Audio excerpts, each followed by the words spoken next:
ठीक है।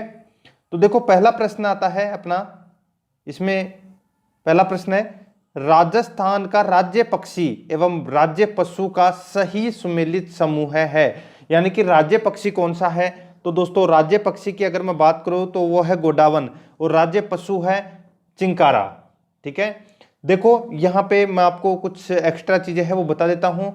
19 सितंबर 2014 बात है दोस्तों, 19 सितंबर 2014 की। ठीक है, इस तारीख को दोस्तों एक अधिसूचना जारी की गई थी और वो है रेगिस्तान का जहाज को लेकर। ठीक है, रेगिस्तान का जहाज के नाम से कौन प्रसिद्ध है, तो वो है ऊंट। ठीक है, ऊंट को पशुधन श्रेणी का राजकीय पशु का दर्जा दिया गया था और चिंकारा को वन्य जीव श्रेणी में राजकीय पशु का दर्जा रहेगा। ठीक है, तो इसमें इस प्रश्न का राइट आंसर हो जाएगा ए नंबर का ऑप्शन सही उत्तर। सेकंड नंबर प्रश्न है इनमें से राजस्थान के किस जिले की सीमा पाकिस्तान से नहीं मिलती है। तो सबको पता है कि यहां पे हनुमानगढ़ दे रखा है, हनुमानगढ़ की जो सीमा है वो पाकिस्तान से नहीं मिलती है। डी नंबर का ऑप्शन सही उत्तर हो जाएगा। 3 नंबर का प्रश्न है जैसलमेर राजस्थान का सबसे बड़ा जिला धौलपुर जिले से बड़ा है, यानी कि जैसलमेर है जो राजस्थान का सबसे बड़ा जिला है। ठीक है, यह धौलपुर से कितने गुना बड़ा है। तो दोस्तों जैसलमेर है वो धौलपुर से 12.66 गुना बड़ा है।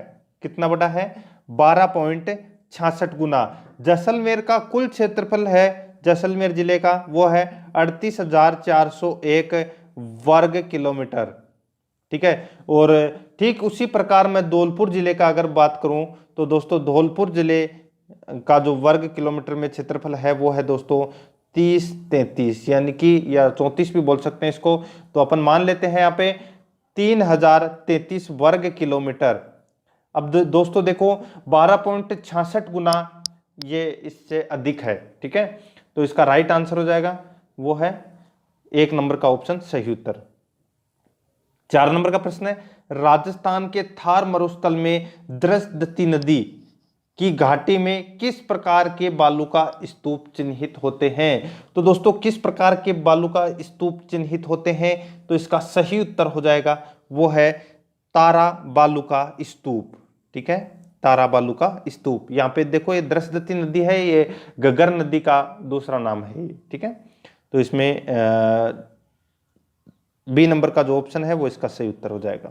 आगे चलते हैं 5 नंबर प्रश्न, इसमें देखो राजस्थान में मई जून महीनों में उत्पन्न होने वाली धूल भरी आंधियों के लिए उत्तरदायी है। तो मई जून के महीने में राजस्थान में धूल भरी आंधियां चलती है। ठीक है, उसका कारण क्या है, उसका कारण अपने को इसमें बताना है। 3 ऑप्शन आपको यहाँ पे देखने को मिल रहे हैं, फिर अपन को कूट भाषा में बताना है कि इस प्रश्न का सही उत्तर क्या होगा। देखो कुछ स्थानों पर सहवनीय धाराओं की उत्पत्ति होती है।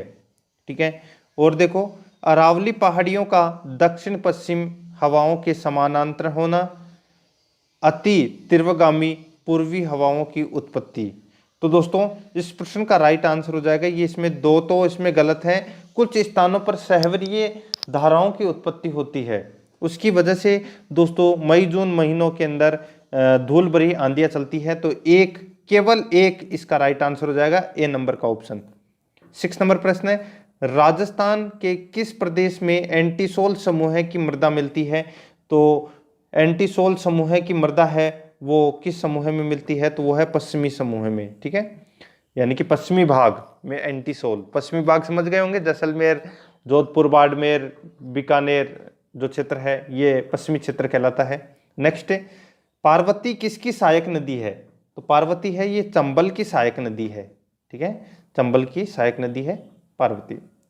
8 नंबर प्रश्न है सुमेलित करना है। सूची फर्स्ट में नदी दे रखा है और सूची सेकंड में सहायक नदी दे रखी है। ठीक है, अब अपने को इसमें सुमेलित करना है।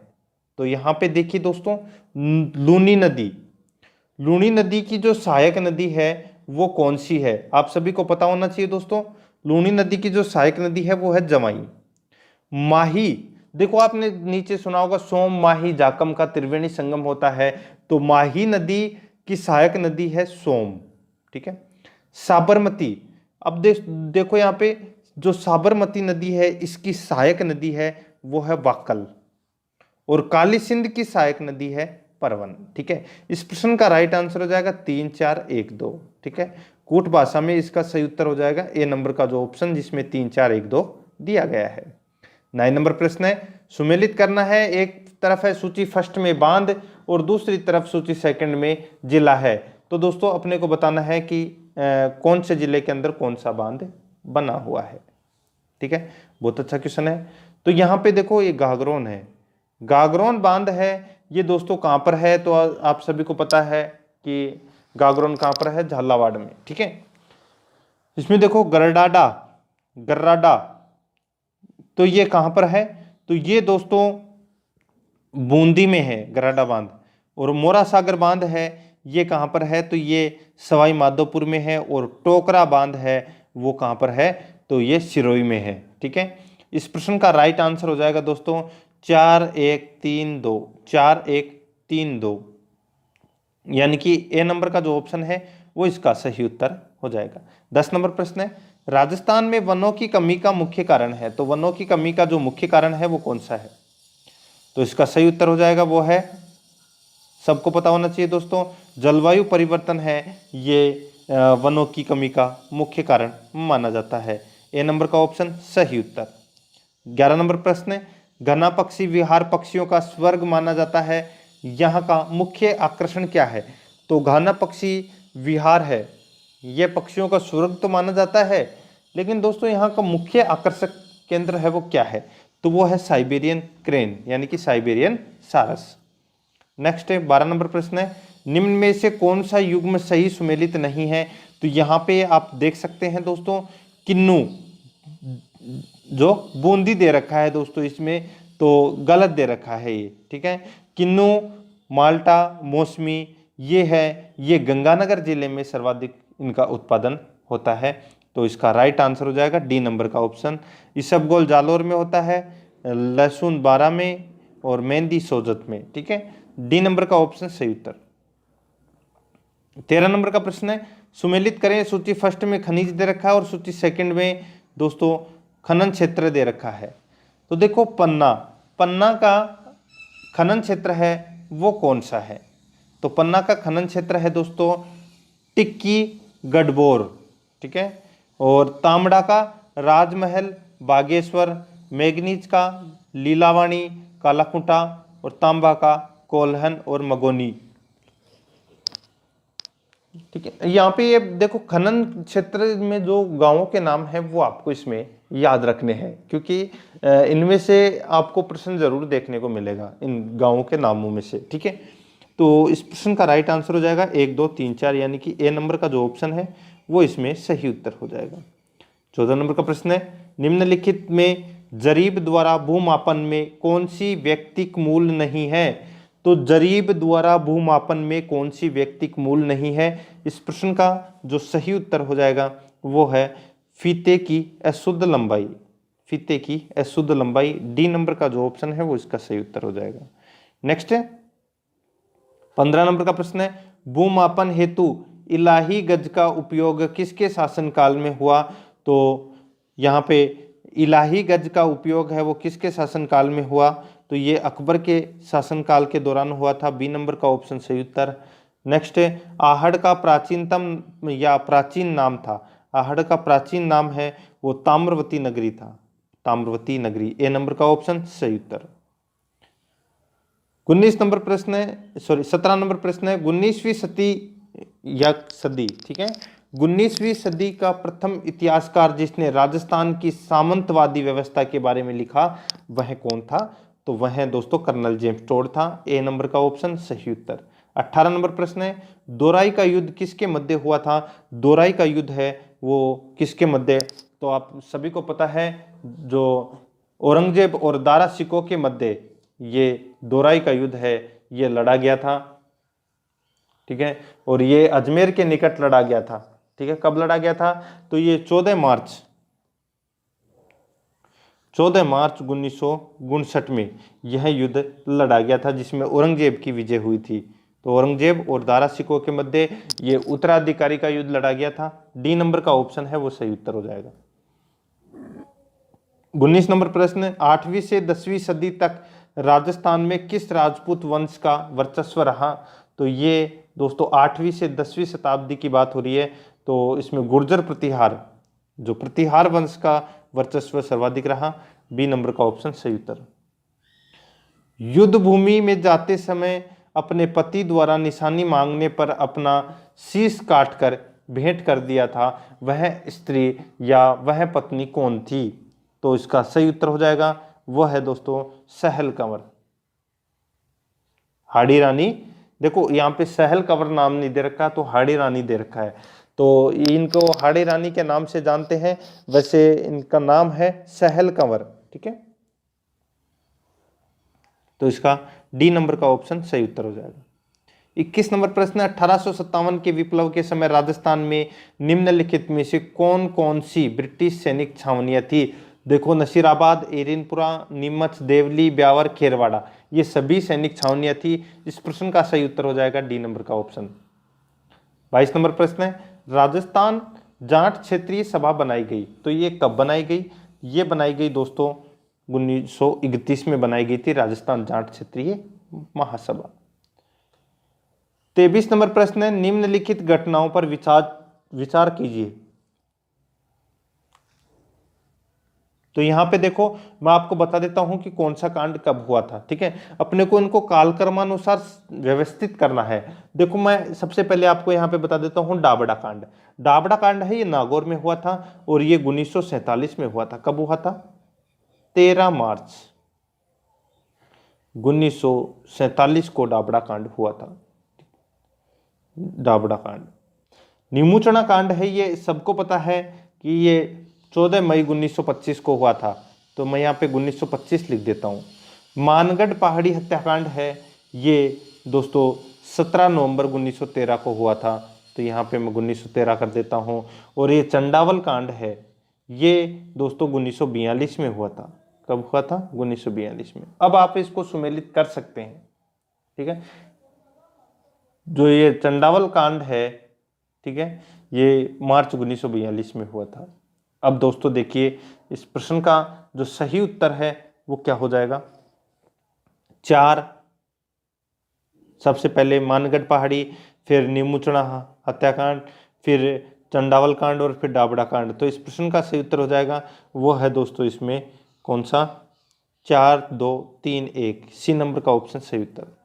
24 नंबर प्रश्न है, मोहर्रम के अवसर पर प्रयोग में लिए जाने वाला प्रसिद्ध वाद्य यंत्र कौन सा है? तो वो है दोस्तों ताशा, सी नंबर ऑप्शन सही उत्तर। 25 नंबर प्रश्न है, मुगल सम्राट शाहजहां के समय से ही प्रसिद्ध नाहर नृत्य की खेलने की परंपरा कहाँ प्रचलित है? तो ये कहाँ प्रचलित है? तो ये मांडल में प्रचलित है। बी नंबर का ऑप्शन सही उत्तर हो जाएगा इसका। 26 नंबर प्रश्न है, भील गरासिया जनजाति में दापा का अर्थ क्या है? तो भील गरासिया जनजाति में दापा का अर्थ है वो क्या है? तो दापा का अर्थ है कन्या पक्ष द्वारा वर पक्ष से कन्या के बदले धनराशि लेना, वो होता है दोस्तों दापा प्रथा। यानी कि अभी तक तो दहेज के रूप में जैसे कि लड़की वाले दहेज देते थे, ठीक है, और दापा प्रथा के अंदर क्या होता है कि लड़के वाले लड़की वालों को दहेज देते थे। ठीक है, तो ए नंबर ऑप्शन इसका सही उत्तर। 27 नंबर प्रश्न है, सूची फर्स्ट और सूची सेकंड दे रखा है। सूची फर्स्ट में संप्रदाय है और सूची सेकंड में प्रमुख पीठ या गद्दी। अपने को बताना है कि कौन से संप्रदाय की प्रमुख पीठ है वो कहां पर है। तो यहाँ पे देखो गूदड़ संप्रदाय की जो प्रमुख पीठ है वो कहां पर है? तो वो है दोस्तों दांतड़ा भीलवाड़ा में। कहां पर? दांतड़ा भीलवाड़ा में। नवल संप्रदाय की जो प्रमुख पीठ है वो कहां पर है? तो दोस्तों वो है जोधपुर में। और चरणदासी संप्रदाय की जो प्रमुख पीठ है वो दिल्ली के अंदर है। और आखलीय संप्रदाय की प्रमुख पीठ है वो बीकानेर में है। तो इस प्रश्न का सही उत्तर हो जाएगा दोस्तों 2, 1, 3, 4। तो यानी कि बी नंबर का जो ऑप्शन है वो इसका सही उत्तर हो जाएगा। 28 नंबर प्रश्न है, बोहरा समाज का उर्स कहाँ भरता है? तो बोहरा समाज का जो उर्स है वो कहाँ पर बढ़ता है, तो वो है गलियाकोट में बढ़ता है। सी नंबर का ऑप्शन सही उत्तर हो जाएगा। 29 नंबर प्रश्न है, सुमेलित करें। सूची फर्स्ट और सूची सेकंड दे रखा है। सूची फर्स्ट में महल और सूची सेकंड में जिला दे रखा है। अपने को दोस्तों इसमें सुमेलित करना है। तो देखो यहाँ पे फतेह प्रकाश पैलेस, फतेह प्रकाश पैलेस ये दोस्तों कहाँ पर है, चित्तौड़गढ़ में। सुख महल पैलेस, सुख महल पैलेस है ये दोस्तों बूंदी के अंदर है। केसर विलास पैलेस है ये सिरोही में है। और किशोरी महल, किशोरी महल है दोस्तों भरतपुर में। तो इस प्रश्न का सही उत्तर हो जाएगा वो है 2 4 1 3, 2 4 1 3। ए नंबर का जो ऑप्शन है वो इसका सही उत्तर हो जाएगा। 30 नंबर प्रश्न है, राजस्थान के लोक साहित्य में किस देवी देवता का गीत सबसे लंबा है, तो सबसे लंबा जीर्ण माता का है। ए नंबर का ऑप्शन सही उत्तर हो जाएगा। 31 नंबर प्रश्न है, राजस्थान की प्रथम महिला मुख्यमंत्री का निर्वाचन क्षेत्र है, तो वो कौन सा है, तो वो है झालरापाटन। ठीक है, महिला मुख्यमंत्री जो वसुंधरा राजे थी, ठीक है, उनका जो निर्वाचन क्षेत्र वो झालरापाटन था। नेक्स्ट है, भारत के राष्ट्रपति के चुनाव में राजस्थान के एक विधायक का मत मूल्य है, तो राजस्थान के एक विधायक का जो मत मूल्य है वो कितना है, सही उत्तर हो जाएगा वो है 129। बी नंबर का ऑप्शन सही उत्तर हो जाएगा। 33 नंबर प्रश्न है, राजस्थान की प्रथम विधानसभा के अध्यक्ष थे, तो कौन थे, वो थे दोस्तों नरोत्तम लाल जोशी। बी नंबर का ऑप्शन सही उत्तर। 34 नंबर प्रश्न है, राजस्थान में पंचायत समिति का प्रधान अपना इस्तीफा किसे देता है, तो पंचायत समिति का जो प्रधान होता है वो अपना इस्तीफा किसे देता है, तो वो जिला प्रमुख को देता है। ए नंबर का ऑप्शन सही उत्तर। 35 नंबर प्रश्न है, पंचायत समिति के सदस्य, पंचायत समिति के जो सदस्य है वो प्रत्यक्ष रूप से चुने जाते हैं। बी नंबर का ऑप्शन सही उत्तर हो जाएगा। नेक्स्ट है 36 नंबर प्रश्न है, निम्नलिखित उद्देश्यों में से कौन सा एक भारत के संविधान की उद्देशिका से सन्निहित नहीं है, तो दोस्तों कौन सा है इस प्रश्न का सही उत्तर, वो है आर्थिक स्वतंत्रता की। बी नंबर का जो ऑप्शन है वो इसका सही उत्तर हो जाएगा। नेक्स्ट है 33 नंबर प्रश्न है, निम्नलिखित में से किसे भारत के राष्ट्रपति के रूप में निर्विरोध चुना गया था, तो दोस्तों भारत के राष्ट्रपति के रूप में निर्विरोध किसे चुना गया था, तो वो है दोस्तों doctor N Sanjiva Reddy, doctor N Sanjiva Reddy. C number का जो ऑप्शन है वो इसका सही उत्तर हो जाएगा।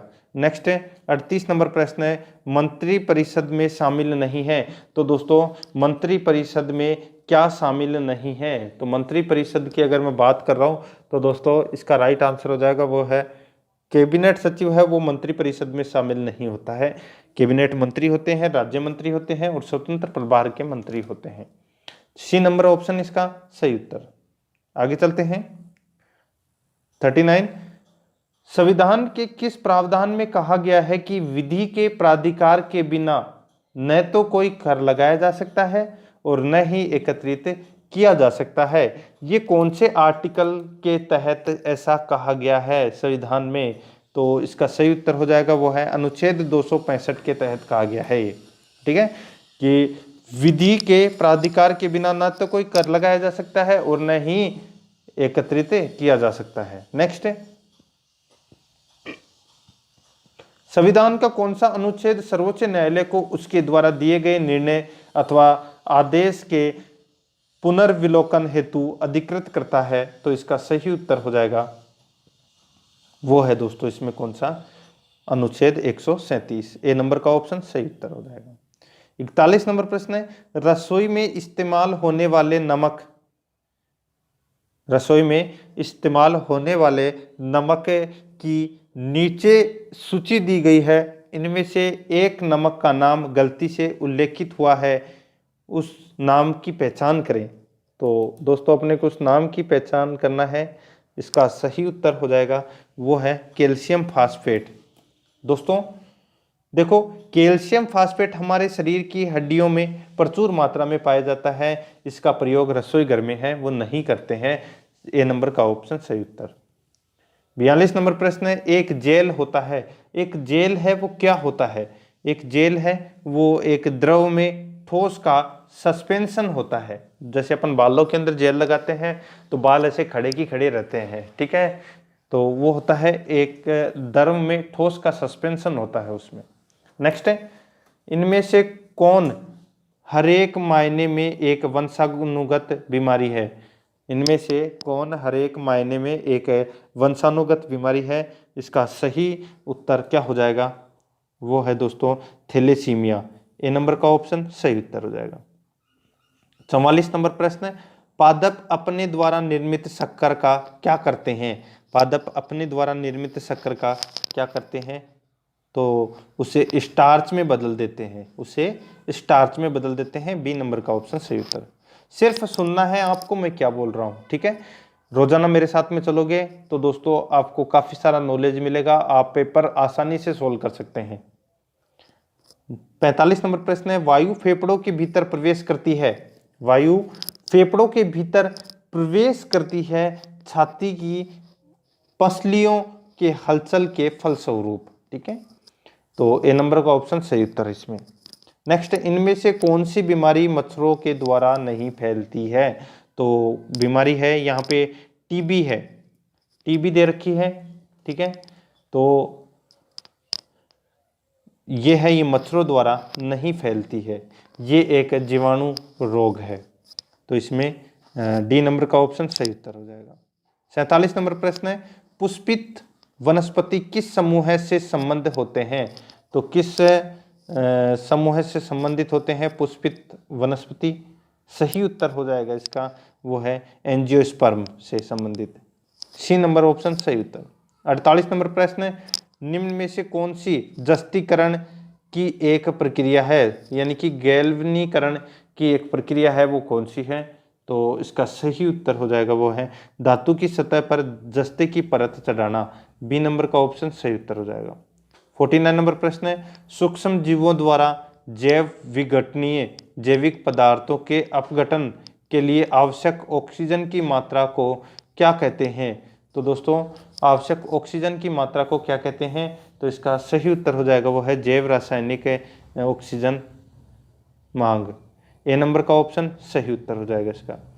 50 नंबर प्रश्न है, निम्न में से किस गुणधर्म के कारण पानी से भरे बर्तन में डुबोई गई छड़ी है वो मुड़ी हुई प्रतीत होती है? तो पानी के अंदर जो छड़ी अपने को मुड़ी हुई दिखाई देती है, तो वो किस कारण से दिखाई देती है? इसका सही उत्तर हो जाएगा, वो है अपवर्तन के कारण। ए नंबर का ऑप्शन सही उत्तर। 51 नंबर प्रश्न है, ओम का नियम लागू होता है? तो ओम का नियम है वो केवल चालकों पर लागू होता है, ठीक है, चालकों पर। नेक्स्ट है, एक 4 चरणीय डीजल इंजन में होते हैं, एक 4 चरणीय डीजल इंजन में होते हैं, तो वो 3 वाल्व होते हैं, 3 वाल्व। बी नंबर ऑप्शन सही उत्तर। नेक्स्ट है, इनमें से कौन सा एक कीट के शरीर का उत्सर्जन है? तो कीट के शरीर का उत्सर्जन है वो कौन सा है? तो वो है दोस्तों मूंगा। कौन सा? मूंगा। ए नंबर का ऑप्शन सही उत्तर। 54 नंबर प्रश्न है, जिस अभिक्रिया में हाइड्रोजन का निष्कासन व ऑक्सीजन का संयोजन होता है उसे क्या कहेंगे? तो उसे क्या कहेंगे? तो उसे उपचयन और ऑक्सीकरण कहेंगे, ठीक है। तो डी नंबर का ऑप्शन है वो सही उत्तर हो जाएगा। ए और बी दोनों इसमें सही है। 55 नंबर प्रश्न है, सुमेलित करें, सूची फर्स्ट और सूची सेकंड दे रखी है दोस्तों। यहाँ पे देखो कार्बोहाइड्रेट, ठीक है, कार्बोहाइड्रेट, इसमें ये किस में पाया जाता है? तो इसका देखो यहाँ पे स्टार्च, ठीक है, स्टार्च में पाया जाता है ये, सॉरी कार्बोहाइड्रेट है वो स्टार्च में पाया जाता है। एंजाइम किस में पाया जाता है? तो एंजाइम है दोस्तों पेप्सिन में पाया जाता है। हार्मोन है, हार्मोन दोस्तों कौन सा है? सबको पता है इस बारे में, तो देखो प्रोजेस्टेरोन हार्मोन, ठीक है। और प्रोटीन है क्रिएटिन, ठीक है। तो इसका राइट आंसर हो जाएगा ए नंबर का ऑप्शन 2, 1, 4, 3। नेक्स्ट है 56 नंबर प्रश्न है, अवशोषित भोज्य पदार्थ के प्रोटोप्लाज्म में बदलने की प्रक्रिया कहलाती है? अवशोषित भोज्य पदार्थ के प्लाज्म में बदलने की प्रक्रिया कहलाती है, तो इसका सही उत्तर हो जाएगा वो है एसिमिलेशन। डी नंबर का ऑप्शन सही उत्तर। नेक्स्ट है, पालक के पत्ते किसके प्रबल स्रोत हैं? तो किसके प्रबल स्रोत हैं? तो वो दोस्तों आयरन के प्रबल स्रोत है। सी नंबर ऑप्शन सही उत्तर। नेक्स्ट है, आरएनए में पाए जाते हैं, तो आरएनए में क्या पाए जाते हैं? तो आरएनए में राइबोज शर्करा और यूरेसिल क्षारक पाए जाते हैं, तो डी नंबर का ऑप्शन सही उत्तर हो जाएगा। ए और बी दोनों इसमें सही है। नेक्स्ट है, गैस के विसरण की दर, गैस के विसरण की दर है वो कौन सी है? तो वो है अणुभार के वर्गमूल के व्युत्क्रमानुपाती होती है। ठीक है, तो सी नंबर ऑप्शन सही उत्तर हो जाएगा इसका। 60 नंबर प्रश्न है, उत्प्रेरक की खोज किसने की थी? तो उत्प्रेरक की खोज है वो बर्जीलियस ने की थी। ए नंबर का ऑप्शन सही उत्तर।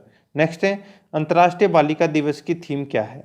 तो अंतर्राष्ट्रीय बालिका दिवस की जो थीम है वो क्या है? सही उत्तर हो जाएगा इसका गर्ल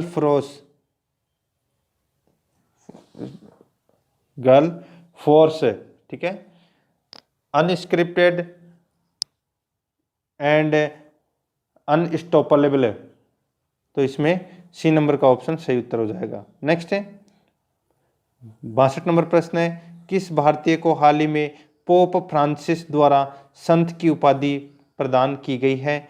तो सही उत्तर हो जाएगा इसका वो है मरियम थ्रेसिया को। ठीक है, इनको संत की उपाधि प्रदान की गई है। नेक्स्ट है, पृथ्वी पर उपस्थित जातियों की गणना किस संस्था द्वारा की जाती है? तो ये की जाती है दोस्तों IUCN के द्वारा। किसके द्वारा?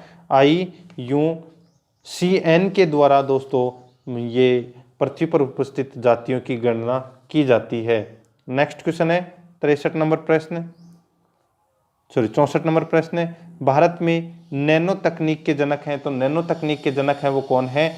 तो वो है CNR राव, ये नैनो तकनीक के जनक माने जाते हैं। नेक्स्ट है, कर्क, मकर व भूमध्य रेखा किस महाद्वीप से होकर गुजरती है? तो ये तीनों रेखा है ये दोस्तों अफ्रीका महाद्वीप से होकर गुजरती है। नेक्स्ट है, किस पहाड़ी स्टेशन का नाम सातपुरा की रानी है? किस पहाड़ी स्टेशन का नाम है वो सातपुरा की रानी है? तो वो है दोस्तों पंचमढ़ी। बी नंबर का ऑप्शन सही उत्तर हो जाएगा इसका। 67 नंबर प्रश्न है, भारत का पहला स्कल्पचर पार्क राजस्थान के किस जिले में बनाया गया है? तो किस जिले में बनाया गया है? सही उत्तर हो जाएगा वो है जयपुर में बनाया गया है। सी नंबर का ऑप्शन सही उत्तर। आगे चलते हैं, राजस्थान के पहले मैंगो फेस्टिवल की शुरुआत कहाँ की गई है? तो कहाँ पर की गई मैंगो फेस्टिवल की शुरुआत? सही उत्तर हो जाएगा इसका वो है इसमें बांसवाड़ा में की गई। डी नंबर का ऑप्शन सही उत्तर। 69 नंबर प्रश्न है, नीचे दी गई तालिका में विभिन्न आयु वर्ग के लोगों की जनसंख्या प्रतिशत में दी गई है। अपने को बताना है कि किस आयु वर्ग में अधिकतम जनसंख्या प्रतिशत में दी गई है। तो दोस्तों यहाँ पे अपने को देखो इस सारणी के अनुसार क्वेश्चन है वो सोल्व करने हैं। तो पहला प्रश्न है इसमें कि किस आयु वर्ग में अधिकतम जनसंख्या प्रतिशत में दी गई है? तो इसका सही उत्तर क्या हो जाएगा? देखो 15 वर्ष तक अधिकतम जनसंख्या है। ठीक है, 15 वर्ष तक इसमें अधिकतम जनसंख्या है, तो इसमें और दिया गया नहीं है। तो इस प्रश्न का जो राइट आंसर हो जाएगा वो है दोस्तों इनमें से कोई नहीं। नेक्स्ट है 70 नंबर प्रश्न है, प्रश्न संख्या 62 में दी गई सारणी के आधार पर उत्तर देवें। प्रत्येक 10,000 पर 25 वर्ष तक के व्यक्तियों की संख्या है। तो 25 वर्ष तक जनसंख्या, तो यहाँ पे देखो दोस्तों 25 वर्ष तक जनसंख्या तो कितनी दे रखी है? 17.75 दे रखी है। तो 25 वर्ष तक पूछा है, यानी कि 15 वर्ष भी उसमें सम्मिलित हैं। तो 30 + 17.75 बटे 100 बराबर 10,000 लिख देंगे। अब 47.75 बटे 100 इंटू 10,000 करेंगे तो दोस्तों 4,775 आ जाएगा, और यही अपना इस प्रश्न में राइट आंसर हो जाएगा। ठीक है, व्यक्तियों की संख्या है वो 4,775 होगी। ए नंबर का ऑप्शन सही उत्तर हो जाएगा इसका। आगे चलते हैं, 71 नंबर प्रश्न, एक 42 सेमी त्रिज्या के वृत्ताकार तार को काटकर उसकी वर्गाकार आकृति बनाई जाती है। वर्गाकार आकृति की भुजा होगी, वर्गाकार आकृति की भुजा होगी। तो दोस्तों अपने को देखो सबसे पहले वृत्त का परिमाप बराबर वर्ग का परिमाप निकालना होगा। तो वृत्त का परिमाप होता है दोस्तों 2 पाई आर और वर्ग का परिमाप होता है 4 इंटू भुजा। ठीक है, अब पहले तो अपन इसमें देखो 2 पाई आर है तो ये इसको सोल्व कर लेंगे अपन। ठीक है, 2 पाई आर यानी कि 2 इंटू 22/7 इंटू 42 बराबर 4 इंटू भुजा। ठीक है, और इसको अपन सोल्व करेंगे तो अपने पास 66 आ जाएगा। ठीक है, और 66 सेमी भुजा आ जाएगी इसमें। तो इसमें बी नंबर का जो ऑप्शन है वो इसका सही उत्तर हो जाएगा। ठीक है, देखो अपन इसमें निकालेंगे तो 2 इंटू 22/7 इंटू 42। ठीक है, 7 छिके 42। ठीक है, अब इसको अपन ऐसे सोल्व कर लेंगे तो इसका 66 सेमी इसका राइट आंसर आ जाएगा।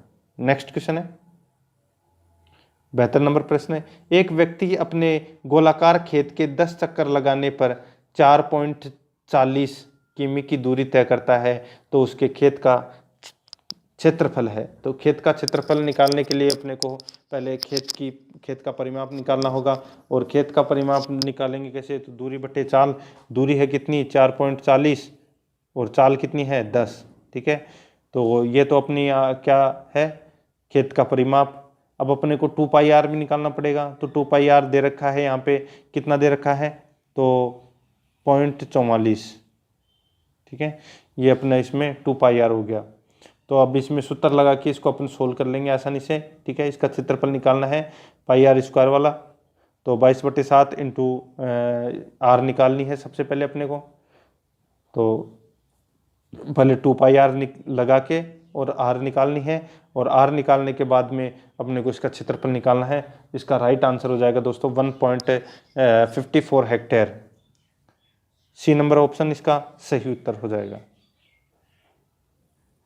नेक्स्ट इसमें देखो 73 नंबर प्रश्न, किसी धन का चक्रवृद्धि ब्याज 2 वर्ष का मिश्र धन 3,840 रुपये तथा 3 वर्ष का मिश्र धन है वो 4,096 रुपये है, तो ब्याज की दर है वो कितनी होगी। तो दोस्तों इसका जो सीधा सा सिंपल सा सूत्र है कि जब समय का अंतर 1 वर्ष हो, जब समय का अंतर है वो 1 वर्ष हो, तो दोस्तों अपने को दर निकालनी हो तो मिश्र धनों का अंतर बटे पहला मिश्र धन इंटू 100 कर देना है। तो देखो मिश्र धनों का अंतर है वो कितना है, तो 4,096 में से 3,840 गए तो कितना हो जाएगा, कितना बच गया, तो 256 बच गए। ठीक है, और दोस्तों इसमें देखो पहला मिश्र धन है वो कितना है, तो वो है 3840। तो 3840 इंटू 100। ठीक है, अब अपन इसको सोल्व कर लेंगे। तो इसको सोल्व करेंगे तो दोस्तों इसका अपन काट पीट के अगर इसको करेंगे तो 6 सही 2/3 आ जाएगा इसका राइट आंसर। तो सी नंबर का ऑप्शन इसका सही उत्तर हो जाएगा। नेक्स्ट है 74 नंबर प्रश्न है, किसी धन का 4 वर्ष का साधारण ब्याज मूलधन का 1/5 है तो ब्याज की वार्षिक दर क्या होगी। तो देखो यहाँ पे क्या पूछा गया है कि किसी धन का 4 वर्ष का साधारण ब्याज मूलधन का 1/5 है।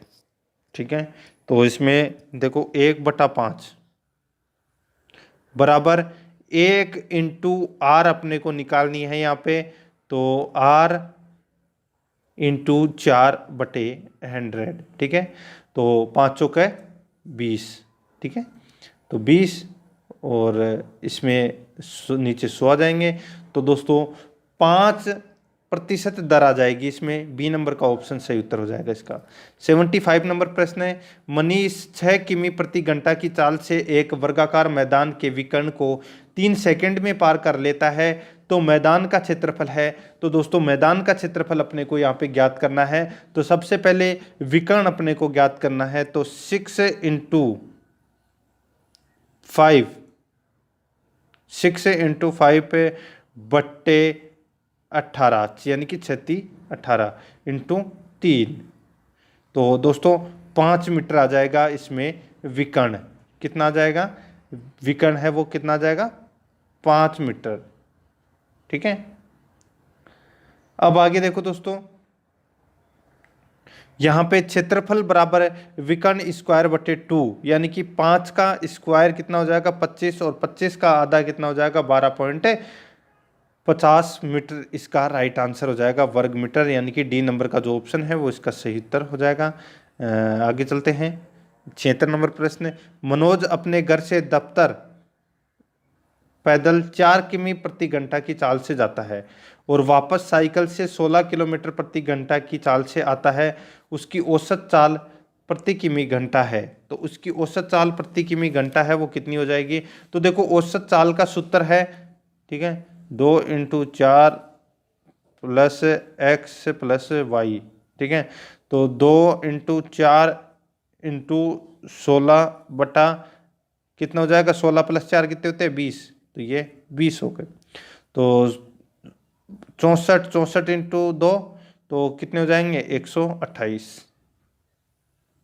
128 बटे 20 हो जाएंगे। तो 6.4 इसका राइट आंसर आ जाएगा। सी नंबर का ऑप्शन सही उत्तर। नेक्स्ट है, एक मोटरसाइकिल सवार 39 किलोमीटर की दूरी 45 मिनट में तय करता है। पहले 15 मिनट में x किलोमीटर प्रति घंटा की चाल से आगामी 20 मिनट तक दुगनी चाल से और शेष दूरी पहली चाल से पूरी करता है। तो अपने को x का मान ज्ञात करना है, यानी कि अपने को ज्ञात इसमें क्या करना है कि जो x किमी घंटा की चाल से जो सेकंड टाइम चलता है, यानी कि बीच वाला जो टाइम चलता है, ठीक है, वो कितने किलोमीटर प्रति घंटा की रफ्तार से ये चलता है वो अपने को निकालना है इसमें। तो दूरी बराबर चाल इंटू समय का इसमें सूत्र लगेगा और काफ़ी सारे इसमें x जोड़े जाएंगे और इसका राइट आंसर निकल के आ जाएगा, वो है 36 किमी। ठीक है, इसको सोल्व कर लेना आप, और मैं लास्ट में कमेंट में आपको बता दूंगा, ठीक है, नीचे कि कैसे प्रश्न ये सोल्व होगा। 78 नंबर प्रश्न है, दिनेश 45 किमी प्रति घंटा की गति से कार से अपनी यात्रा 6 घंटे में पूरी करता है। इसे 5 घंटे में पूरी करने को कार की गति करनी होगी, यानी कि कार है वो कितनी किलोमीटर की रफ्तार से इसको चलानी होगी। तो देखो कुल दूरी है वो कितनी है, तो दोस्तों यहाँ पे देखो 45 × 6 यानी कि 270 किलोमीटर की ये दूरी है। 5 घंटे में अपने को इसको पूरी करनी है, तो सीधा सा सिंपल सा है, 270 में 5 का भाग दे दो तो आ जाएगा 54 किलोमीटर। और 54 किलोमीटर की रफ्तार से अगर अपन कार को भगाएंगे तो अपन 5 घंटे के अंदर 270 किलोमीटर की यात्रा है वो पूरी कर लेंगे। तो इसका सही उत्तर हो जाएगा बी नंबर का ऑप्शन। 79 नंबर प्रश्न है, 2 नल एक टंकी को क्रमशः 45 व 30 घंटे में भर सकते हैं। दोनों नल एक साथ खोले जाएं तो कितने घंटों में टंकी भरेंगे? तो कितने घंटे में टंकी को भरेंगे अपने को ये बताना है। तो दोस्तों यहाँ पे ए और बी दे रखा है, ठीक है, ये दोस्तों 45 है तो ये है कितना? 30। ठीक है, अब दोस्तों देखो यहाँ पे 2 नल हैं, ठीक है, दोनों नलों को एक साथ खोले जाए तो यानी कि 2 और ये हो जाएगा 3। ठीक है, अगर अपन इसको काट लें तो 15 × 45 और 15 दूनी 30, तो कितना हो जाएगा? 3 और 2। तो दोनों मिलकर दोनों एक साथ खोले जाएं, ठीक है, और तो कितनी देर में भरेंगे? तो दोस्तों यहाँ पे देखो 45 और 30 का अगर अपन एलसीएम लेंगे तो कितना आ जाएगा? 90। ठीक है, तो 90 बटे 2 + 3 यानी कि 5। तो दोस्तों 90 में अगर अपन 5 का भाग देंगे तो 18 घंटे में ये भर देंगे। डी नंबर का ऑप्शन सही उत्तर हो जाएगा। 80 नंबर प्रश्न है, महेश किसी काम को 12 दिन में कर सकता है। दिनेश महेश से 60% अधिक सक्षम है। तो दिनेश इस काम को कितने दिनों में पूरा कर लेगा। तो सीधा सा सिंपल सा है, इस प्रश्न का राइट आंसर आ जाएगा दोस्तों 7.5 दिन में। तो देखो महेश करता है कितने दिन में, 12 दिन में काम। दिनेश 60% अधिक काम करने में सक्षम है। तो देखो इसका आ जाएगा, जैसे ए महेश है तो इसका आ जाएगा 1/12, और दिनेश का आ जाएगा दोस्तों 1/12 इंटू 160/100, यानी कि 2/15 भाग। ठीक है, तो 2/15 आ जाएगा इसका, तो यानी कि 7.5 दिन में ये काम है वो कंप्लीट कर लेगा। तो इसका राइट आंसर हो जाएगा डी नंबर का ऑप्शन सही उत्तर। 81 नंबर प्रश्न है, इसमें देखो गौतम किसी कार्य को निश्चित समय में करता है, इसके 3/4 समय में रमेश इसका काम करता है, दोनों इसे 18 दिन में कर लेते हैं, तो गौतम अकेला कितने दिनों में पूरा कर लेगा। तो दोस्तों गौतम है वो कितने दिनों में इस काम को है वो पूरा कर लेगा, वो अपने को इसमें बताना है। देखो माना गौतम है वो काम कर लेगा एक समय में, ठीक है, 3/4 समय में करेगा तो 3/4 भाग। ठीक है, 3/4 समय में रमेश करेगा वो है, देखो 3/4 इंटू 1/2, यानी कि 3/8 भाग है वो काम करेगा इसमें रमेश। ठीक है, और इन दोनों का आपस में अनुपात निकाल देंगे तो इसका 1/2 इसका आ जाएगा, और इसमें टोटल काम करेगा वो करेगा दोस्तों 27 दिन में काम करेगा इसमें गौतम अकेला। ठीक है, तो इसमें डी नंबर का ऑप्शन सही उत्तर हो जाएगा। नेक्स्ट है 82 नंबर प्रश्न है, एक परीक्षा में 80% विद्यार्थी अंग्रेजी में, 85% विद्यार्थी गणित में और 75% विद्यार्थी दोनों विषयों में उत्तीर्ण हुए। यदि दोनों विषयों में अनुत्तीर्ण 40 विद्यार्थी हैं तो परीक्षार्थियों की संख्या कितनी है। देखो उत्तीर्ण विद्यार्थी अपने को निकालने हैं, तो a + b - c, यानी कि 80 + 85 - 75, 80 + 85 अंग्रेजी के और माइनस है वो दोनों विषयों में उत्तीर्ण हुए हैं, तो ये 75 अपन इसमें कर लेंगे, तो कितना आ जाएगा इसमें, तो इसमें 90% आ जाएगा। ठीक है, अब अनुत्तीर्ण विद्यार्थी यानी कि 100 में से अगर अपन 90 माइनस करें तो कितना आ जाएगा, 10% है वो अनुत्तीर्ण, यानी कि विद्यार्थी 10% विद्यार्थी फेल हुए हैं, और 10% विद्यार्थी कितने हैं, 40 विद्यार्थी हैं, तो 100% विद्यार्थी कितने होंगे, 400 होंगे। तो बी नंबर का ऑप्शन सही उत्तर हो जाएगा इसका। 83 नंबर प्रश्न है, प्रवीण की आयु अपने पिता की आयु का 6वां भाग है। 10 वर्ष बाद प्रवीण के पिता की आयु यश की आयु से दुगनी होगी यदि यश का 8वां जन्मदिवस है, जन्मदिवस 2 वर्ष पूर्व था, यानी कि आज तो इसके यश का जन्मदिवस है वो 10वां है, लेकिन 2 वर्ष पूर्व था 8वां जन्मदिवस, तो प्रवीण की आयु कितनी होगी। बहुत अच्छा क्वेश्चन है दोस्तों, यानी कि यश वर्तमान में कितने साल का है, तो यश वर्तमान में है दोस्तों 10 साल का। ठीक है, यश वर्तमान में 10 साल का है। देखो 10 वर्ष बाद यश की आयु है वो कितनी होगी, तो यश की आयु है 10 वर्ष बाद में कितनी हो जाएगी, 20 हो जाएगी। ठीक है, सीधा सा सिंपल है।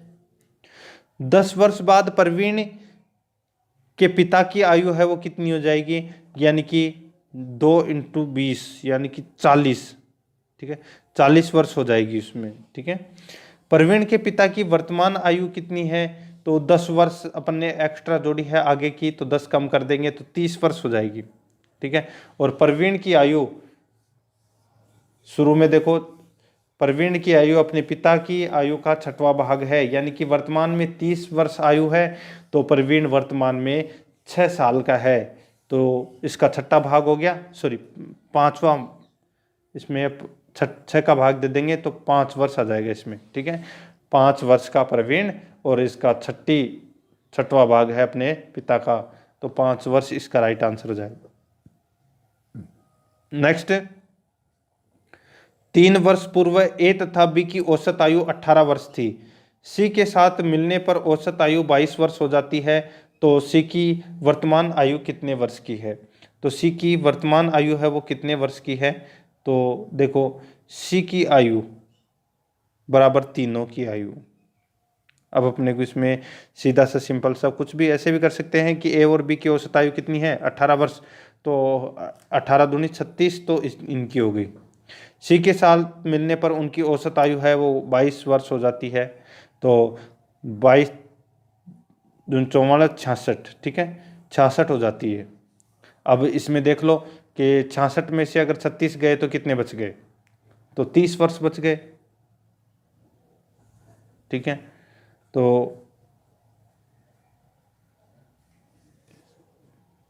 22 वर्ष हो जाती है, ठीक है।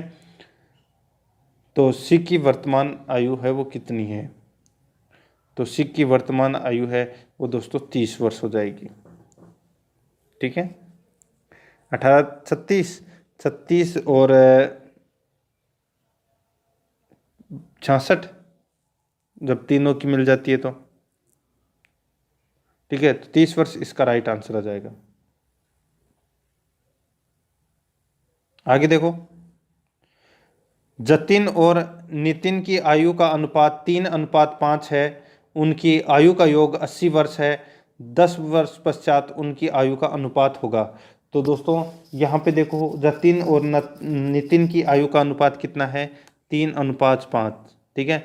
उनकी आयु का योग है वो कितना है? तो वो है 80 वर्ष, ठीक है। तो आप लगा सकते हैं यहाँ पे, एक की आयु 30 वर्ष है और एक की 50 वर्ष है। 10 वर्ष पश्चात उनकी आयु का अनुपात होगा। तो इसका तो हो जाएगा 60 और इसका हो जाएगा 40, ठीक है। तो 0 से 0 कट गया, ये 2 से 2 और ये 3, यानी कि 2:3 इनकी आयु का योग हो जाएगा। तो इसमें ए नंबर का जो ऑप्शन है वो इसका सही उत्तर हो जाएगा, 2:3। आगे चलते हैं, 86 नंबर प्रश्न। एक कक्षा के 34 छात्रों का औसत भार 46.5 किलोग्राम है। यदि अध्यापक का भार और जोड़ दिया जाए तो औसत भार 500 ग्राम बढ़ जाता है। यानी कि अब छात्र कितने हो गए? पहले तो थे 34 छात्र, ठीक है, उनका औसत भार कितना था? 46.5 kg, ठीक है। अब 35 हो गए इसमें, क्योंकि एक अध्यापक का भार और जोड़ दिया गया है तो अध्यापक और जुड़ गया और ये हो गया 47, ठीक है। इनको आपस में मल्टीप्लाई कर लेना, जैसे 45 × 47 कर लिया और 34 × 46.5 कर लिया, ठीक है। अब इसमें आप क्या करोगे कि माइनस कर दोगे तो सीधा सा राइट आंसर निकल के आ जाएगा। जैसे 47 × 35 कितने होते हैं? तो वो होते हैं दोस्तों 1645 होते हैं, ठीक है। और 46.5 × 34 होते हैं, वो कितने होते हैं? वो होते हैं दोस्तों 1581 होते हैं। अब इन दोनों में से अपन माइनस करेंगे तो आ जाएगा 64, और 64 है वो अध्यापक का भार है, 64 किलो है वो अध्यापक का भार है। बी नंबर का ऑप्शन सही उत्तर हो जाएगा इसका। 87 नंबर प्रश्न है, यदि एक घड़ी की मिनट की सुई 12 पर है और घंटे की सुई उससे चाल की दिशा में 120 डिग्री का कोण बना रही है, ठीक है। यदि एक घड़ी की मिनट की सुई 12 पर है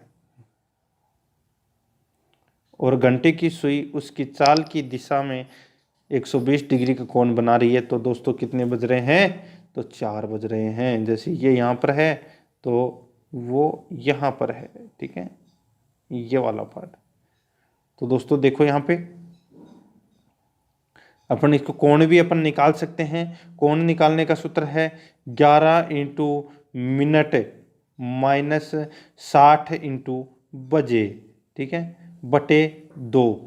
ये कोण निकालने का सूत्र है दोस्तों, इससे आप कोण है वो निकाल सकते हैं। 4 बजे इसका राइट आंसर आ जाएगा, ए नंबर का ऑप्शन सही उत्तर। 88 नंबर प्रश्न है, निम्न श्रेणी क्रम में आगामी संख्या क्या होगी? तो यहाँ पे देखो 3 3 6 18 72 दे रखा है। तो यहाँ पे जो अगली जो संख्या आएगी वो आएगी दोस्तों 360। कितनी आएगी? 360, ठीक है। बहुत इजी क्वेश्चन है, थोड़ा दिमाग लगाना, नहीं आए तो फिर कमेंट में पूछ लेना, ठीक है। 89 नंबर प्रश्न है, निम्न श्रेणी क्रम में आगामी संख्या क्या होगी? तो देखो यहाँ पे 1 2 फिर 4 फिर 7 फिर 11 फिर 16, तो यहाँ पे आप देख सकते हैं कि क्या हो रहा है। तो देखो यहाँ पे पहले तो आ गया 1 का गैप, फिर आया 2 का गैप, फिर आया 3 का गैप, फिर 4 का, फिर 5 का और फिर 6 का। तो 16 में अगर अपन 6 जोड़ेंगे तो कितने आ जाएंगे 22। तो इसमें सी नंबर का ऑप्शन सही उत्तर हो जाएगा 89 में सी नंबर। आगे चलते हैं 90 नंबर प्रश्न है, यदि 3 संख्याएं 5:7:9 के अनुपात में हैं तो उनका लघुत्तम समापवर्त्य 1260 है, तो सबसे बड़ी संख्या होगी। तो सबसे बड़ी संख्या है वो कौन सी होगी, तो वो होगी दोस्तों इसमें 36 सबसे बड़ी संख्या। अब कैसे पता लगाएं, तो देखो 5, 7 और 9 का जो लसाअ है वो कितना हो जाएगा, वो है दोस्तों 315।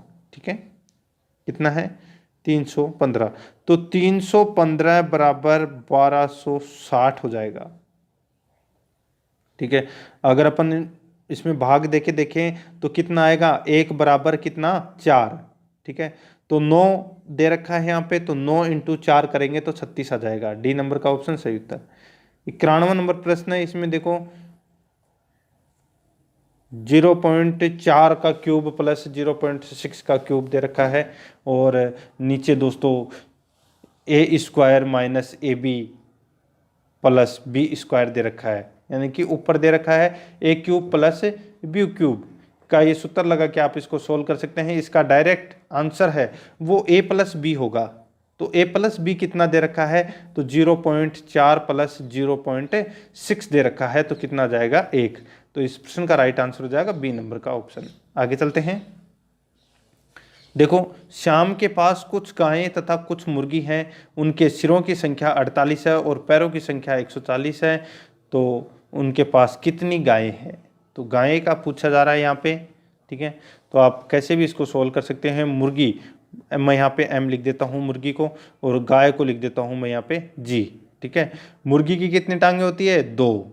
ठीक है, तो यहाँ पे देखो क्या पूछा है कि सिरों की संख्या कितनी है 48। ठीक है, तो 48 × 2, मुर्गी की 2 टांग होती है तो कितने हो जाएंगे 96।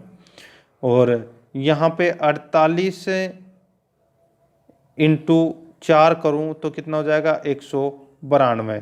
ठीक है, अब दोस्तों यहाँ पे आप देखो, आपको दिख रहा होगा कि 140 है वो पैरों की संख्या है, तो आप इसको वैसे भी सोल्व कर सकते हैं, डायरेक्टली भी कैसे भी सोल्व कर सकते हैं।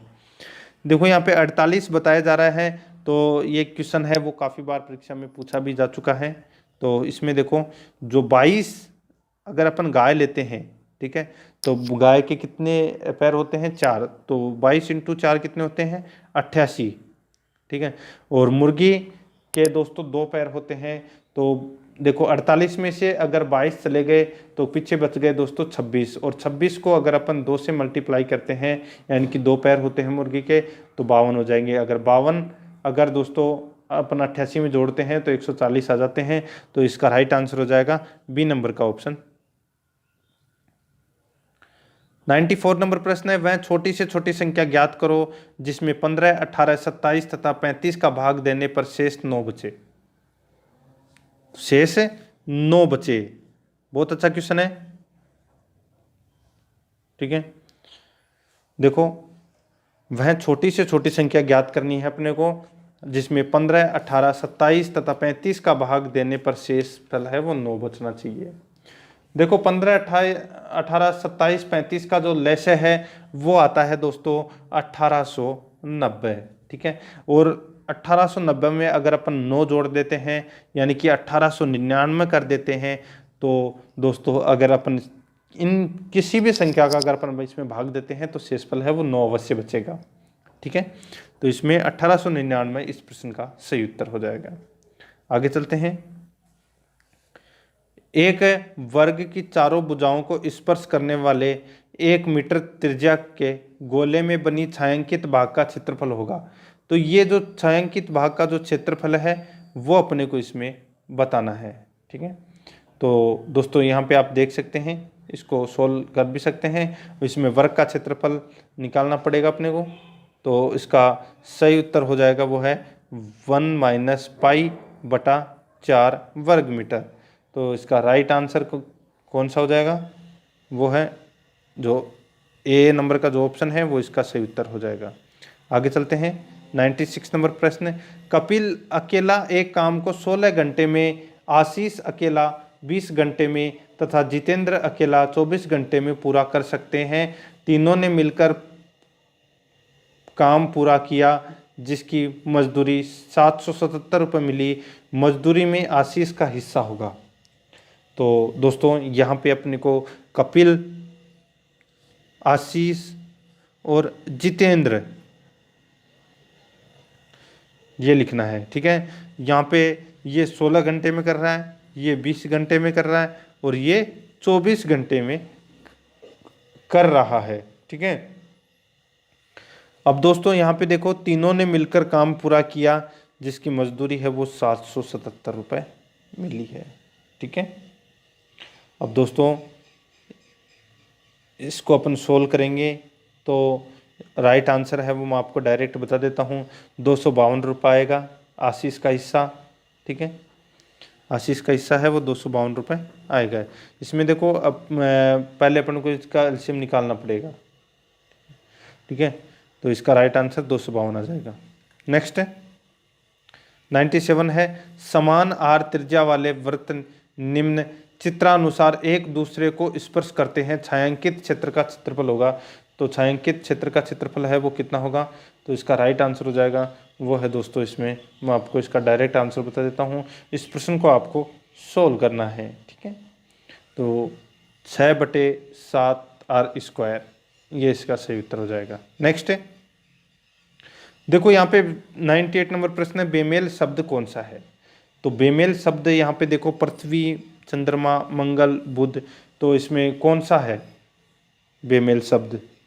सही उत्तर हो जाएगा इसका वो है दोस्तों चंद्रमा। ठीक है, चंद्रमा है ये एक बेमेल शब्द है, बाकी ये सभी के सभी ग्रह हैं। नेक्स्ट है, निम्न में से बेमेल शब्द कौन सा है। फूल गोभी, मशरूम, गाजर, आलू, बैंगन, ये 5 दे रखे हैं। अब अपने को बताना है कि फूल गोभी है, गाजर है या मशरूम है या आलू है। तो इसका सही उत्तर हो जाएगा वो है गाजर। ठीक है, गाजर है ये सॉरी मशरूम। ठीक है, देखो बेमेल शब्द पूछा है दोस्तों यहाँ पे, तो बैंगन, गाजर, आलू, फूल गोभी, तो इस प्रश्न का राइट आंसर हो जाएगा वो है गाजर। ठीक है, गाजर इस प्रश्न का सही उत्तर हो जाएगा दोस्तों। 100 नंबर प्रश्न है, सरकारी स्कूलों में उत्तीर्ण छात्रों का प्रतिशत कम होता है, उक्त कथन इंगित करता है। तो ये कथन है वो किसको इंगित करता है, ये करता है सरकारी स्कूलों में गुणवत्तापूर्ण शिक्षा नहीं दी जाती है। सी नंबर का ऑप्शन इसका सही उत्तर हो जाएगा। और आप सभी को पता है कि अभी बजट में शनिवार को नो स्कूल बैग डे भी घोषित किया गया है, यानी कि शनिवार को भी पढ़ाई नहीं होगी सरकारी स्कूलों के अंदर। ठीक है, 101 नंबर प्रश्न है, सभी कुत्ते गधे हैं और सभी बैल गधे हैं में से कौन सा कथन सही है। जैसे कि सभी कुत्ते क्या है, गधे हैं और सभी बैल गधे हैं। तो सभी जो बैल हैं, ठीक है, बैल वो गधे हैं। तो इस प्रश्न का सही उत्तर हो जाएगा सीधा सा है, सभी कुत्ते हैं वो गधे हैं, बिल्कुल सही है। सभी गधे हैं वो बैल हैं, वो भी सही है। सभी कुत्ते और गधे बैल हैं, ये भी बिल्कुल सही है। तो इसका राइट आंसर हो जाएगा डी नंबर का ऑप्शन, उक्त सभी। औद्योगिक विकास से रोजगार के अवसर बढ़ते हैं, उक्त कथन से निम्न में से कौन सा निष्कर्ष निकलता है।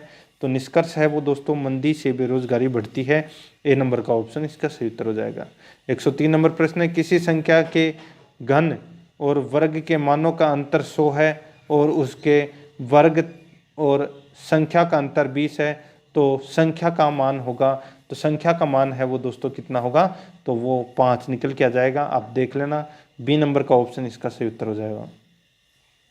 किसी धन का 10% वार्षिक दर से 2 वर्ष का चक्रवर्ती ब्याज 420 रुपये है, इस धन पर इसी दर से 3 वर्ष का सरल ब्याज होगा। तो 3 वर्ष का इसमें सरल ब्याज है वो कितना होगा, तो देखो 2 वर्ष के CI और SI के लिए अपने को इसमें निकालना पड़ेगा। इसमें SI आ जाएगा 400 2 वर्ष का, ठीक है, और 3 वर्ष का इसमें हो जाएगा 600, ठीक है, 1 वर्ष का इसमें 200। तो इसका राइट आंसर हो जाएगा वो है दोस्तों 600 इसका सही उत्तर हो जाएगा। ठीक है, साधारण ब्याज पूछा है, इसमें चक्रवर्ती ब्याज पूछा नहीं है।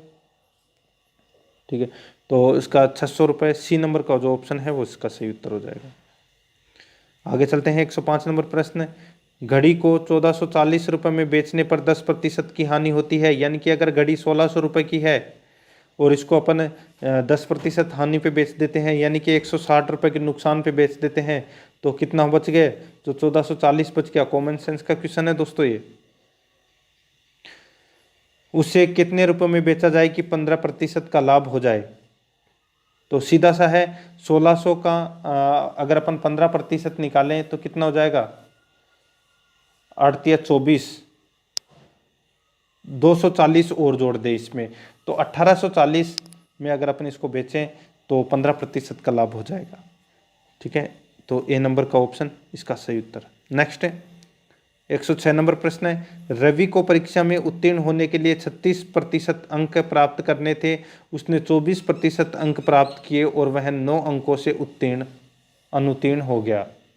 ठीक है, 9 अंकों से अनुत्तीर्ण हो गया। ठीक है, तो पेपर का पूर्णांक कितना था? तो सीधा सा सिंपल सा है, देखो यहाँ पे 36 में से 24 के तो कितने बच गए? 12, और कितने अंकों से उत्तीर्ण हुआ? 9 से। देखो ये है 12% और ये है अंक 9, तो इसका मतलब पेपर है वो कितने का था?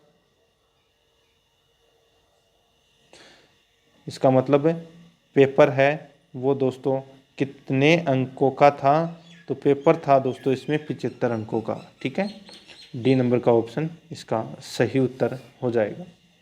ठीक है, अगर अपन 100% निकालना है इसको तो 9/12 इंटू 100 कर देना। ठीक है, यानी कि 900 में अगर अपन 12 का भाग देंगे तो 75 आ जाएगा, सीधा सा डी नंबर ऑप्शन सही उत्तर।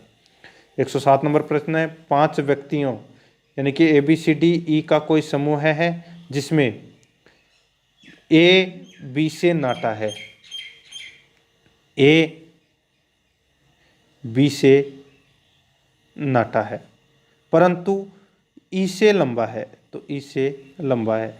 C सबसे लंबा है, C है वो सबसे लंबा है। D B से नाटा है, D है वो B से नाटा है परंतु A से लंबा है। ठीक है, अब सीधा सा सीरीज बन गई इसमें, सबसे ऊपर C, फिर B, फिर D, फिर A और फिर E। तो इसमें सबसे नाटा कौन है? तो सबसे नाटा दोस्तों यहाँ पे E है। कौन है? E। तो इसका राइट आंसर हो जाएगा डी नंबर का ऑप्शन। नेक्स्ट है 108 नंबर प्रश्न है, प्रश्न संख्या 113 में दी गई सूचना के आधार पर बताएं कि उसमें लंबाई में दूसरे स्थान पर कौन है। तो दोस्तों 113 नंबर प्रश्न के आधार पर अपने को बताना है कि लंबाई के आधार पर दूसरे पे कौन है। सॉरी 113 नहीं है, 107 नंबर प्रश्न। ठीक है, तो लंबाई के आधार पर दूसरा मैंने क्या बताया था, वहाँ पे सबसे ऊपर C था। ठीक है, और C के बाद में, ठीक है, C के बाद में क्या पूछा है इसमें कि दूसरे स्थान पर कौन था। तो दूसरे स्थान पर दोस्तों C के बाद में फिर B था, फिर D था। ठीक है, तो इसमें B नंबर का ऑप्शन है वो इसका सही उत्तर हो जाएगा, सॉरी B। ठीक है, नेक्स्ट है प्रश्न संख्या, ये भी दोस्तों सेम टू सेम वैसा ही है कि 5 व्यक्तियों की 107 नंबर प्रश्न है। ठीक है, बताएं कि 5 व्यक्तियों की लंबाई के आधार पर खड़ा करें तो बीच में कौन होगा। तो बीच में दोस्तों मैंने अभी आपको बताया था, खड़ा करके दिखाया था।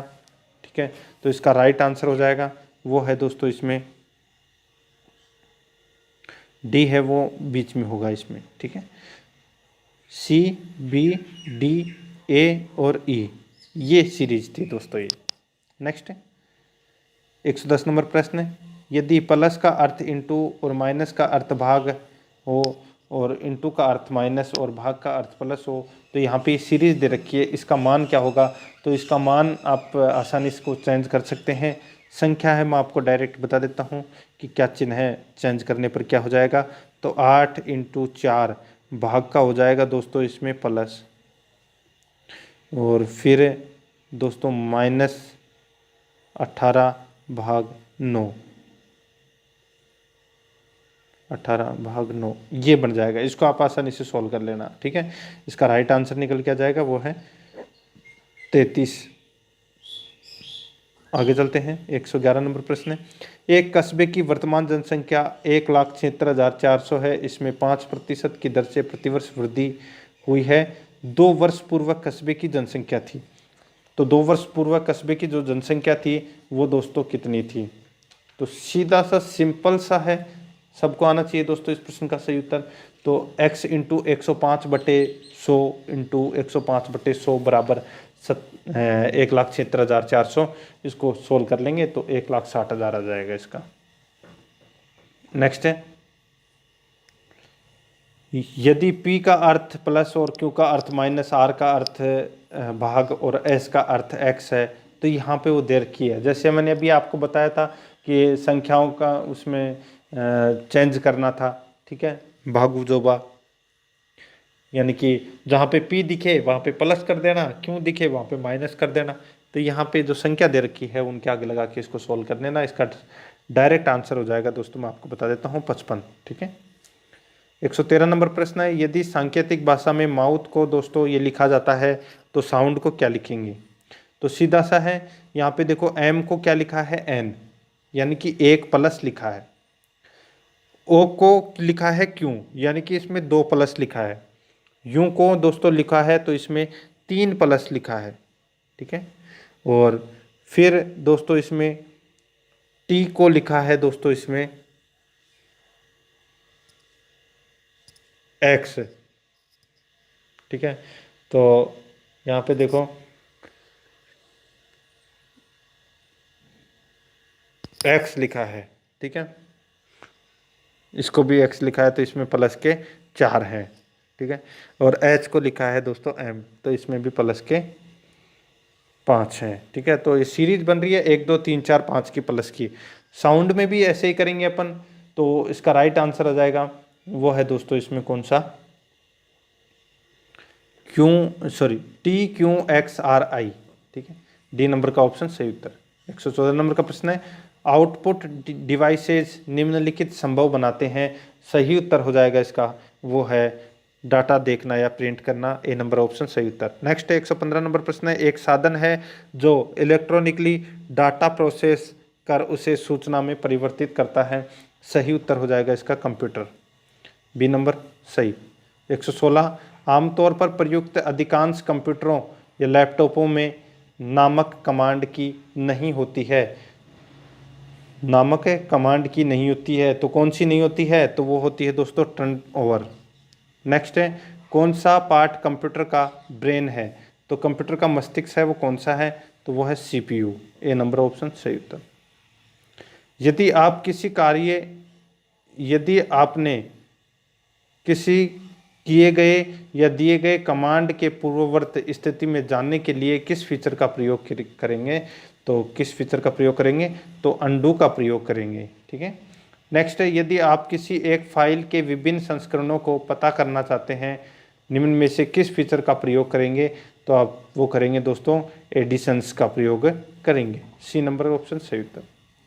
असत्य कथन का आपने को इसमें चयन करना है कि कौन सा कथन है वो असत्य है। देखो, हार्डवेयर को सॉफ्टवेयर द्वारा नियंत्रित किया जाता है, ये इसमें गलत हो जाएगा दोस्तों, ठीक है। ये पहला ही कथन है, ये असत्य है, बाकी और जो कथन है वो सत्य है। नेक्स्ट है, इनमें से कौन सा माइक्रोसॉफ्ट ऑपरेटिंग सिस्टम नहीं है? तो वो है दोस्तों इसमें उबंटू 12.04, ठीक है। तो ये उबंटू है जो ये ऑपरेटिंग सिस्टम नहीं है। नेक्स्ट है, किस कुंजी समूह का प्रयोग ओपर डायलॉग्स बॉक्स को खोलने हेतु होता है? तो इसका सही उत्तर हो जाएगा, वो है इसमें Ctrl+F12, डी नंबर ऑप्शन सही उत्तर। 123 नंबर प्रश्न है, किसी भी चयनित टेक्स्ट को रेखांकित करने के लिए दबाया जाता है, तो क्या दबाया जाता है? तो दोस्तों Ctrl+V दबाया जाता है। नेक्स्ट है, सम B1 B8 का एक उदाहरण है, तो वो कौन सा है? तो वो है दोस्तों इसमें फॉर्मूला है, ये एक फॉर्मूला है, ठीक है। नेक्स्ट है वर्कशीट में कॉलम और रो के इंटरसेक्शन को क्या कहते हैं। वर्कशीट में कॉलम और रो के इंटरसेक्शन को क्या कहते हैं, तो इसका सही उत्तर हो जाएगा वो है सेल कहते हैं। ए नंबर का ऑप्शन सही उत्तर। नेक्स्ट है माइक्रोसॉफ्ट पावर पॉइंट 2010 प्रोग्राम में आपका फाइल एक्सटेंशन में संग्रहित होता है, तो क्या होता है, तो दोस्तों ये संग्रहित होता है pptx, तो इसमें सी नंबर का ऑप्शन सही उत्तर। 127 नंबर प्रश्न है स्लाइड प्रस्तुति में विशेष प्रभाव डालने को कहते हैं, तो क्या कहते हैं, तो दोस्तों इफेक्ट्स और कस्टम एनिमेशन दोनों कहते हैं, तो इसका राइट आंसर हो जाएगा, सॉरी कस्टम एनिमेशन और ट्रांजेक्शन, तो बी और सी दोनों सही है इसमें, डी नंबर का ऑप्शन सही उत्तर। नेक्स्ट है इंटरनेट एक्सप्लोरर पर उपलब्ध सभी पृष्ठों को कहते हैं, तो क्या कहते हैं, तो दोस्तों लिंक्ड पृष्ठ कहते हैं, बी नंबर का ऑप्शन सही उत्तर। नेक्स्ट है नंग बड़े परमेश्वर ते कहावत का अर्थ है, तो इस कहावत का जो अर्थ है वो क्या है, तो इस कहावत का जो अर्थ है वो है दोस्तों निर्लज्ज व्यक्ति अपने को भगवान से बड़ा मानते हैं, ठीक है। नेक्स्ट है निम्न में से शुद्ध वाक्य है, तो शुद्ध वाक्य कौन सा है, मेरा जीवन सुख से बीत रहा है, तो ये वाक्य है, ये शुद्ध वाक्य है। नेक्स्ट है निम्न में से अशुद्ध वाक्य बताइए, तो अशुद्ध वाक्य है वो दोस्तों कौन सा है, तो भीति, ये एक अशुद्ध वाक्य है। नेक्स्ट है कदली का पर्यायवाची शब्द है, तो कदली का जो पर्यायवाची है वो क्या है, केला, केला है वो कदली का पर्यायवाची शब्द है। नेक्स्ट है निम्नलिखित में से जो एक दूसरे का के विलोम शब्द नहीं है उन्हें चुनिए, निम्नलिखित में से जो एक दूसरे के विलोम शब्द नहीं है उन्हें चुनिए, तो दोस्तों वो है परितोष और अपरितोष, ठीक है। नेक्स्ट है पात्र जोड़ का युग्म शब्द है, तो वो है दोस्तों योग्य और योग, सी नंबर ऑप्शन सही उत्तर। नेक्स्ट है किस बात का मिथ्या ज्ञान कहलाता है, किस बात का मिथ्या ज्ञान कहलाता है, वो है ब्रह्म का, बी नंबर ऑप्शन सही उत्तर। नेक्स्ट है भूगोल शब्द में एक प्रत्यय जोड़ने पर प्रयुक्त शब्द होगा, तो वो होगा दोस्तों भौगोलिक, सी नंबर ऑप्शन सही उत्तर। नेक्स्ट है 37 नंबर प्रश्न है, इसमें देखो किस शब्द में नी उपसर्ग प्रयुक्त नहीं हुआ है, तो नी उपसर्ग है वो किस में प्रयुक्त नहीं हुआ है, सही उत्तर हो जाएगा वो है निस्तार में, ठीक है। नेक्स्ट है अनगिनत शब्द में समास है, तो समास कौन सा है, तत्पुरुष समास है। नेक्स्ट है मनः प्लस विकार में संधि है, तो मनोविकार, सी नंबर का ऑप्शन इसका सही उत्तर हो जाएगा। नेक्स्ट है इसमें देखो ग्रांट का सही हिंदी शब्द है, तो वो है दोस्तों अनुदान, ए नंबर का ऑप्शन सही उत्तर हो जाएगा। और ये 10 क्वेश्चन है, आगे 41 से लेके दोस्तों 44 तक, 141 से लेके 144 तक इसमें पैसेज से संबंधित क्वेश्चन आएंगे, और फिर आगे दोस्तों आपको यहाँ पे इसमें देखो एंटोनियम और सिनोनियम से संबंधित क्वेश्चन है, और फिर एरर से संबंधित क्वेश्चन